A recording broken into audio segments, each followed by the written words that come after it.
Walking away. There are many situations in life you may find you need to walk away from. I realise I have from many, but only after I feel it has run its course. This may apply to jobs, friendships, arguments, interests, or anything really where it appears to someone else that you are either just leaving or ending something. Sometimes others will presume for no reason. But that is where you often get to choose.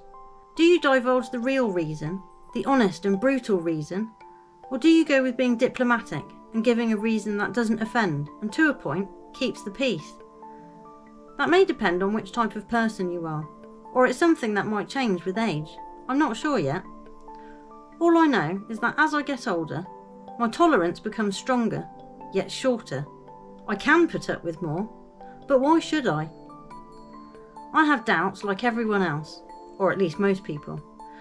But it is what you choose to do with that doubt that can either steer you in the right direction or hold you in the wrong place. Many a year has been lost to those that dither, myself included. Doubt is what usually leads to either indecision, bad decision making, or giving something extra considered thought. Only one of those is purposeful, and you usually don't get to choose which one your brain will go with or be able to recognise which one is currently being employed for said situation. Often it will either be pointed out to you, or you will realise through hindsight which one would have been appropriate. Unfortunately, real life doesn't wait until you work it out, so thinking on your feet and decision making is required, whether you can do it or not. But decisions and doubts can dictate an awful lot in your life. Whether we realise or not, or give them thought or not, they occur. Maybe I have given this more thought than the average Joe, being a bit haunted and plagued by certain decisions that have come about and the pressure of them. Here is a previous article I did on that particular feeling, decisions.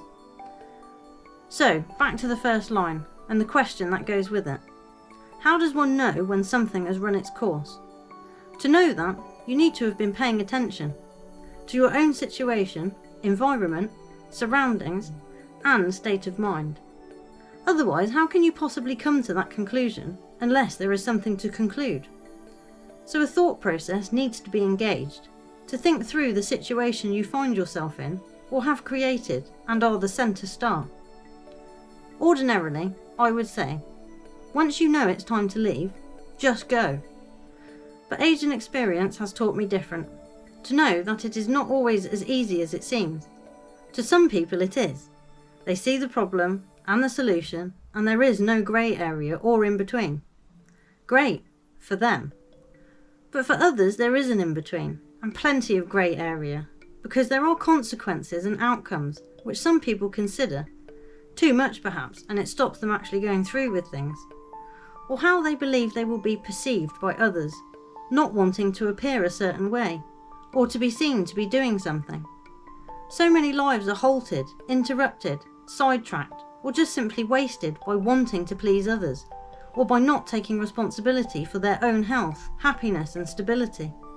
But there is a little secret about why that is, and possibly why no one talks about it. Because it's deep inside each of us, and we like to think it isn't there.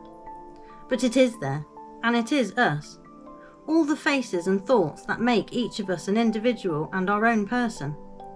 And not being funny, it would appear too much to bear for lots of people, to really look at and into themselves, to understand want, motive and intention, admitting we are meant to be a little bit selfish and self-serving, but not at the cost of others. Why not make sure you are okay first and then help others? Looking out for number one does not mean you can't be concerned and helpful towards all the other numbers, if you catch my drift.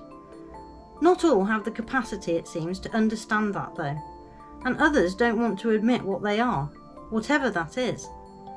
And it has left us in quite a bind now, I feel, because if a person doesn't want to be an individual, or who they are, and want an overriding authority to make their choices and be in charge of decision making, or if they are allowed to do things, then you hand yourself over to another setup, and one we have been conditioned to accept for many a generation. It's been nurtured and cultivated. I guess we call it group mentality, or the idea of socialism in its current context to some, or of being easy to manipulate or influence and control to others, depends on your own personal perspective, but you are told to believe it is for the greater good, for the benefit of others. Be selfless. And on the face of it, appears to be a way to make everything cohesive and compliant, for each part to play their role for the bigger picture.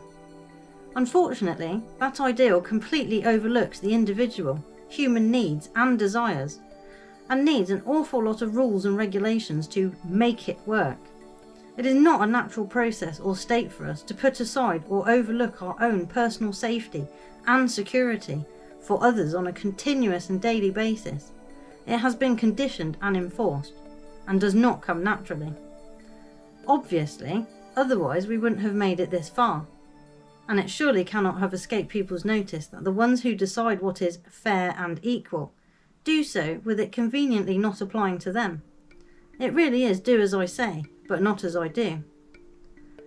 People, as a general observation, also don't like change, and will sometimes accept what is either uncomfortable or unpleasant simply because it is familiar. But deep down they know, and will try everything they can to suppress it, dampen it, distract it, and hide it. Self-denial, I believe, is the term for that, and one that appears quite prevalent. But admitting you have had enough should not be seen as a failure on your part, but merely making a decision to not waste any more of your time. People seem to have forgotten how precious time really is, and freely give it away on the rantings and lies of madmen and women. It is something you cannot buy more of, and you cannot get it back. And what goes with it? Life, love, loss, and experience. All of those things that build our characters and shape who we become have been tampered with so much that I really do wonder how we can be what we are meant to. Or maybe this is the turning point, where we must start to really look at what we are and where this is all going. Because if we don't want their vision of the future to unfold, we need to be planning a new one ourselves.